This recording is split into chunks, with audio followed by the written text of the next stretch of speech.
Set in the Philippines, the film begins by showing a young man named Shan J who is being chased by three gang members. At that moment, Shan J had just been tortured and was about to be killed for leaking the secrets of their illegal business. Fortunately, two patrolling police officers appear, causing the gangsters to stop their pursuit. However, from a distance, a man steps out of a car holding a knife and unexpectedly kills both the police officers and Shan J. This man is a gang boss named Junkie, who manages an online gambling business in the Philippines. The scene then shifts to South Korea, where undercover police are seen arresting drug dealers. At the same time, one of the dealers tries to escape on his motorcycle, but his escape attempt fails due to the presence of Ma Seok-do. After stopping the dealer, Ma Seok-do and other police officers head to their hideout located on the rooftop of an apartment building. Upon seeing the police, all the dealers there panicked and immediately hid all the evidence. After that, the police had difficulty opening the padlocked iron door. Out of frustration, Ma Seok-do eventually opened the door with his bare hands. After subduing all the dealers, Ma Seok-do collects all the evidence found there and also discovers evidence that the dealers were selling drugs using an online shopping app. Coincidentally, a few customers were about to meet at that location, so Ma Seok-do and the other police officers hide to wait for these customers. When the customers enter, Ma Seok-do immediately beats them up. That night, the Undercover division celebrated their successful mission to capture the dealers with dinner at a small restaurant. However, before they ate, Ma Seok-do informed his subordinates that the restaurant owner was a widow whose husband had died while serving as a police officer. Therefore, Ma Seok-do often brought his team to eat there to help support the widow who was raising her daughter alone. Afterwards, Ma Seok-do asks about the online shopping app used by the dealers. According to circulating information, the app was created by a programmer who is none other than Shan J.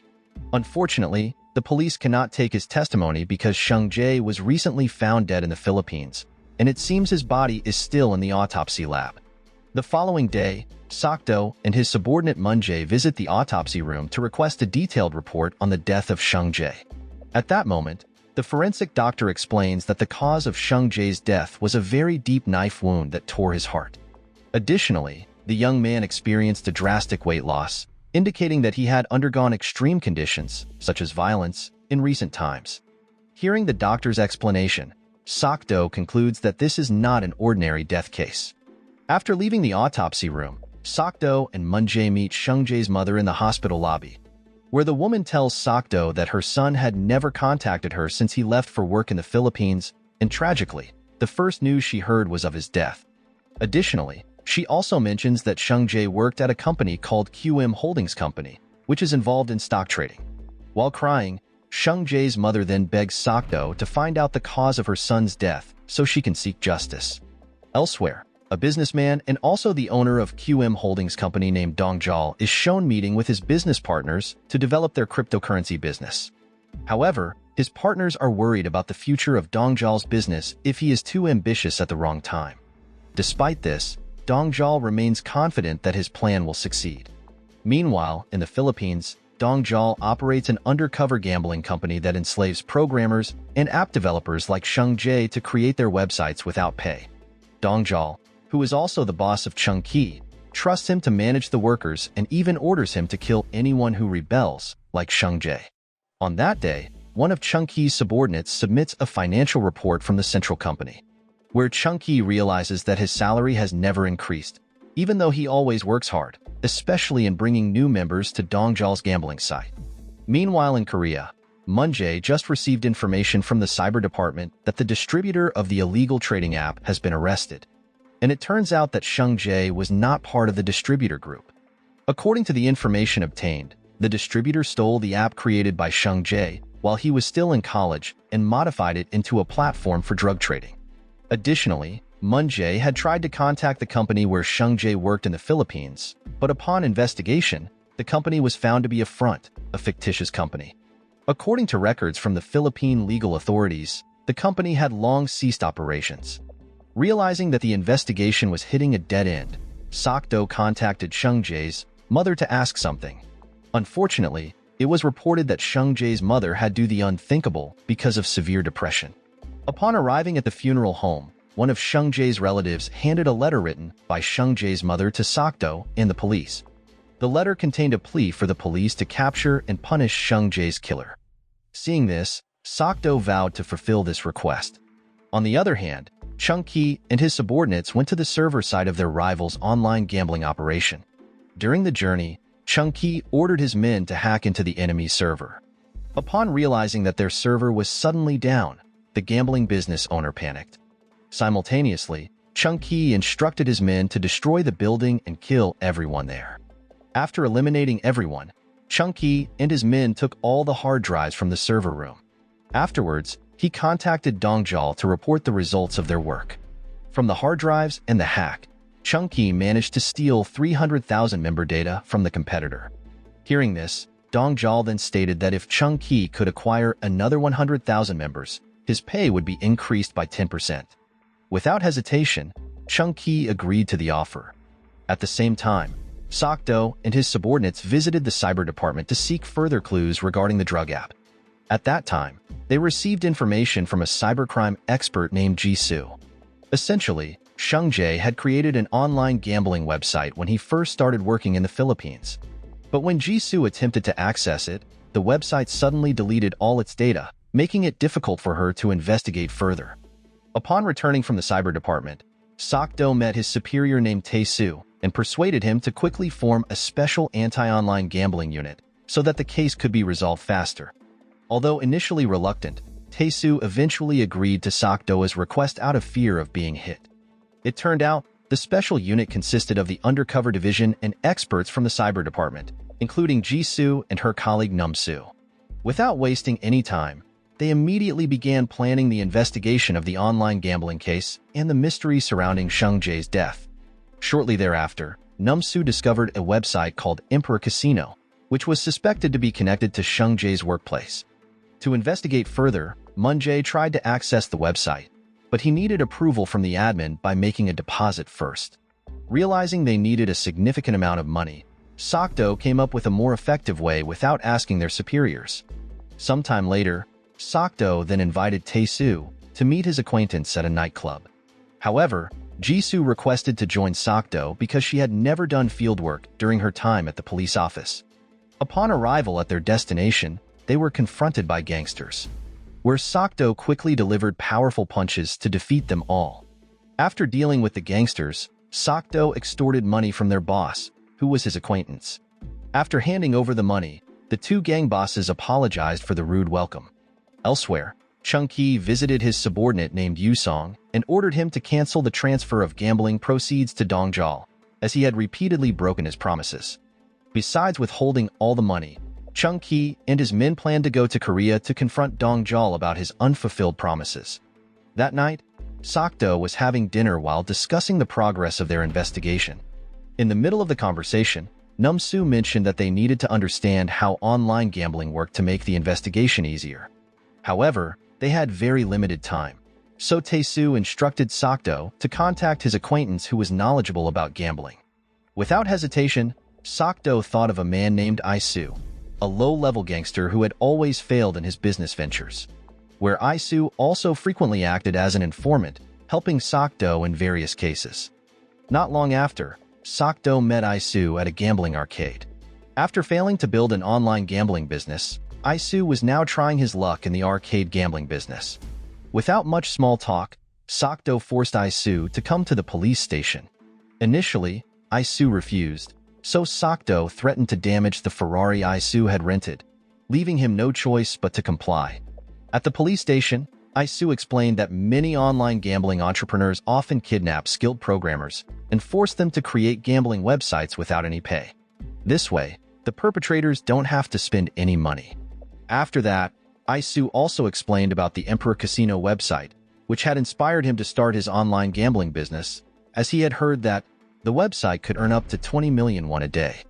The owner of Emperor Casino had monopolized the business and often hired mercenaries or gangsters to destroy competitor server warehouses. Additionally, Isu himself had been a victim of their cunning tactics. With everything clear, Seok-do instructed Isu and Jisoo to investigate a gambling site connected to Emperor Casino. To avoid suspicion, they decided to go undercover as a couple, even though Jisoo felt disgusted by the idea. But Jisoo had to do it, because they would also be gambling like the other visitors. During the game, Isu pretended to be frustrated after losing a bet.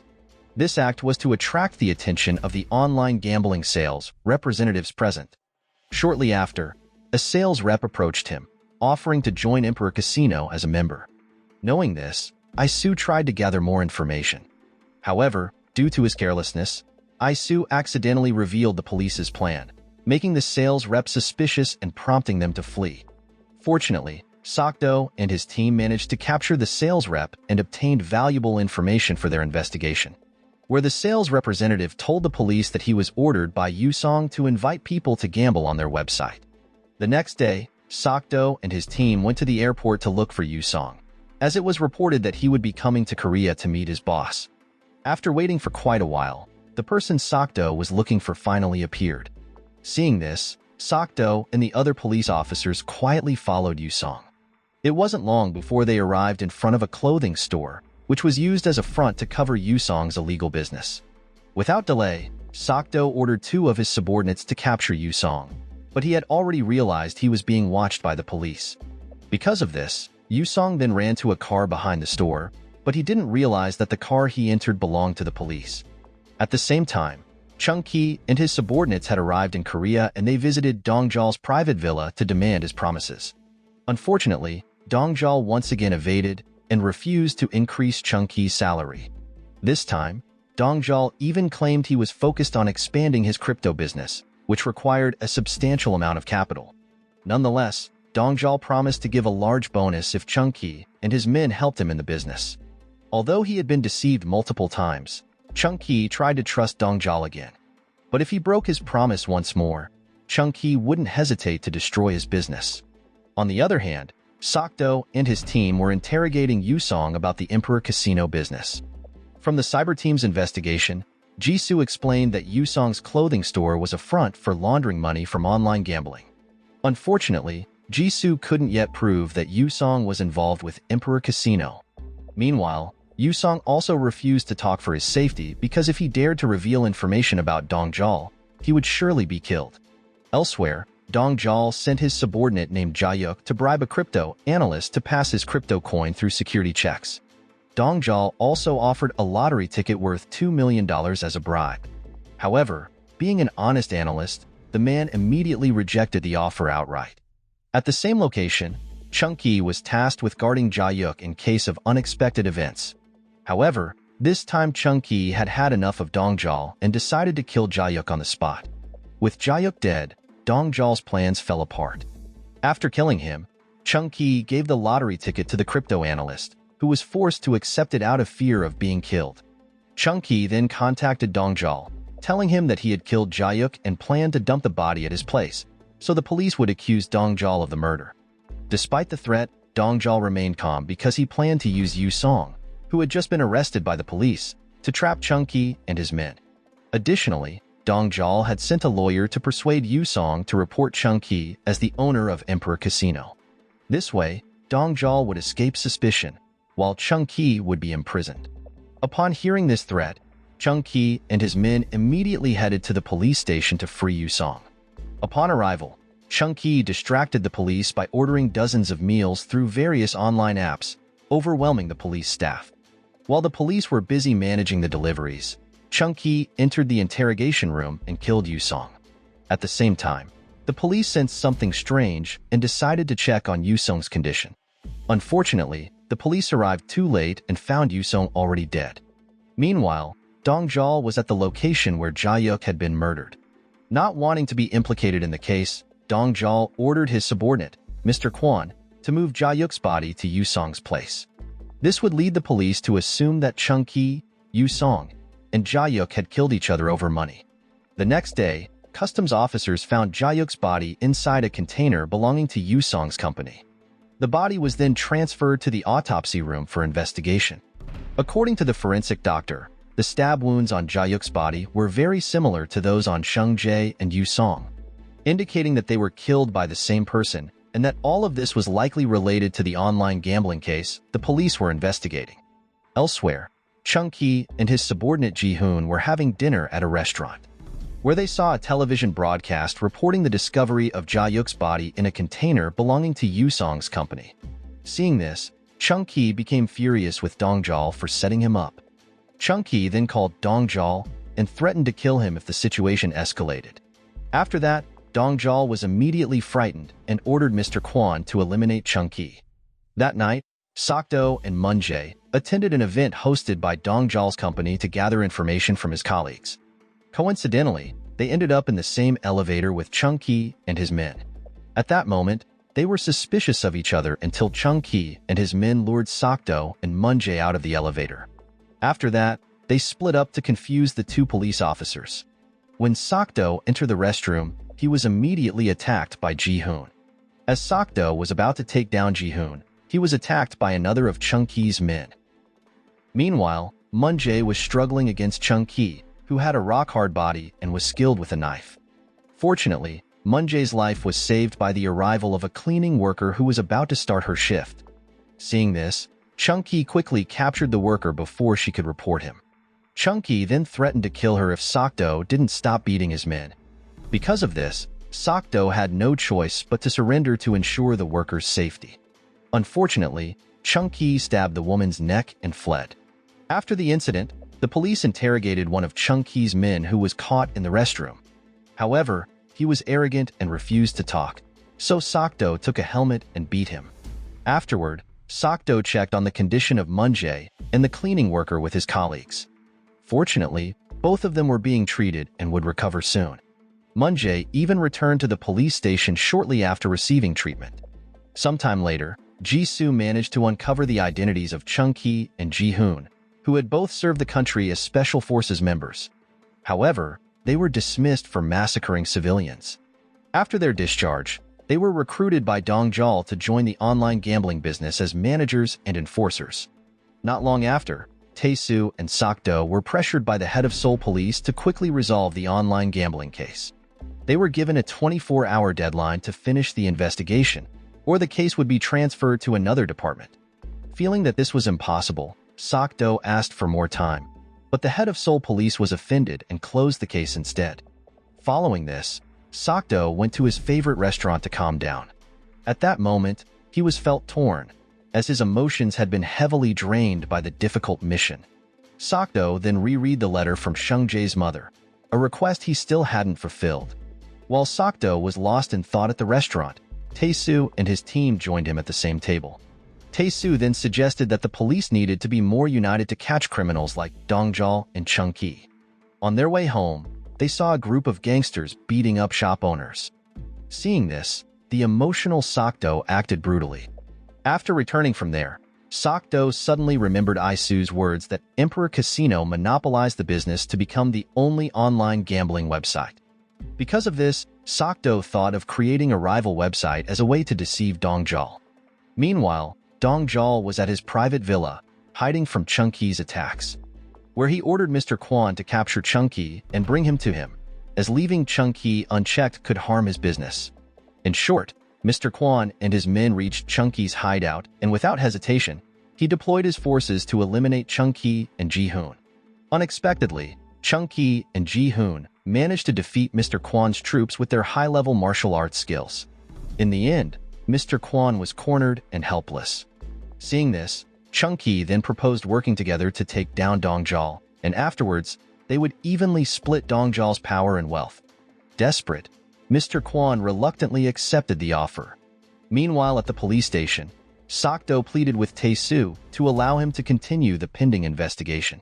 Unfortunately, the special anti-online gambling unit had already been transferred to another department. Hearing this, Seok-do recklessly barged into the senior official's room to request permission directly. He even knelt down, willing to do anything to continue his mission.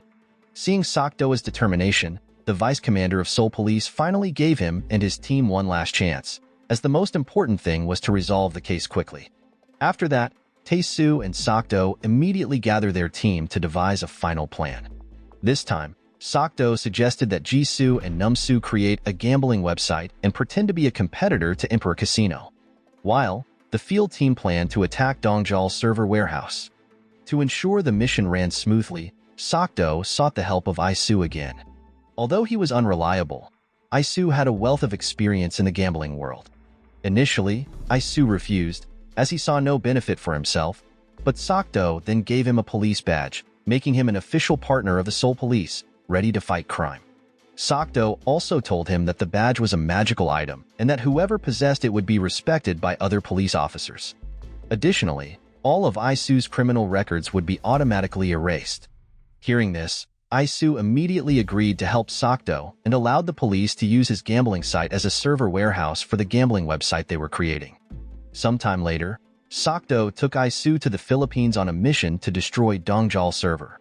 Apparently, the police needed a guide because the server warehouse was in a remote area, and Isu was the right person for the job. But before taking action, Isu had to pretend to be a businessman opening a new casino there. Upon arriving in the Philippines, Isu immediately visited an unused warehouse and turned it into a casino, while Seok-do and Tae-soo monitored Isu's work from the Seoul Police headquarters. Elsewhere, Dongjal seemed pleased because Mr. Kwon had successfully captured Chung-ki. However, Dongjal was unaware that Mr. Kwon had already conspired to betray him. At that moment, Dongjal immediately pointed his gun at Chung-ki, who stood unrestrained without handcuffs or ties. Unfortunately, the gun jammed, causing Dongjal to panic. Seeing this, Chung-ki took advantage of the moment to attack him. After that, Mr. Kwon approached Dongjal and killed him on the spot. As Chung-ki was about to rest, Ji-hoon informed him about a new gambling website that could pose a threat to Emperor Casino. Hearing this, Chung-ki immediately ordered all his employees in the Philippines to hack and destroy the server warehouse of the new website. On the other hand, the police prepared to confront Chung-ki's men with the help of the Philippine police. Eventually, they managed to capture all of Chung-ki's henchmen. Meanwhile, Isu and his team led the raid on Chung-ki's server warehouse. Once they successfully entered, Numsu immediately began hacking their server to shut it down permanently. Unfortunately, Chung-ki had changed the website's password and tightened its security. Undeterred, Numsu finally managed to track the website's data, which had been transferred to Dongjal's company website. At the same time, Seok-do received the address of Dongjal's villa, where Chung-ki and Ji-hoon were headed. Without wasting time, Seok-do rushed there to apprehend the two criminals. Unfortunately, Chung-ki and Ji-hoon arrived at the villa first and took all the hard drives and member data of the online gambling website. Chung-ki declared that he would not take Dongjal's money, as he only needed the website. Therefore, Mr. Kwon and his men could enjoy all the money there. Hearing this, Mr. Kwon and his men agreed to this division. While they were busy collecting Dongjal's money, Seok-do and the police arrived to capture them all. After subduing Mr. Kwon, Seok-do learned that Chung-ki and Ji-hoon were heading to the airport. Therefore, Seok-do was determined not to let them leave without paying for Shan J's death. Upon arriving at the airport, Seok-do boarded the plane and asked all passengers to disembark. After that, the one-on-two fight then began. Despite Chung-ki and Ji-hoon being stronger than any criminals he had ever faced, Seok-do ultimately defeated them in a fierce battle. Because of this, the airline demanded compensation from Tae-soo, but Seok-do quietly left to avoid dealing with the airline. Once everything was settled, the police arrested all of Dongjal's and Chung-ki's associates to be punished according to the law. The next day, Seok-do and his team visited the grave of Shan J's mother to pay their respects. Additionally, Seok-do conveyed that he and his team had successfully captured her son's killers and that from now on, he would continue to pray for Shan J and his mother to rest peacefully. At the end of the story, Isu contacted Seok-do to inform him that he had just been arrested by the police, even though he had shown them the badge given by Seok-do. Hearing this, Seok-do could only laugh, as the badge was not a police badge but rather a food safety inspector badge. Moral lesson from the story: don't try to outsmart a criminal mastermind with a fake police badge, unless you want to end up as a food safety inspector. Sometimes, the best way to win is just to punch the bad guys and run.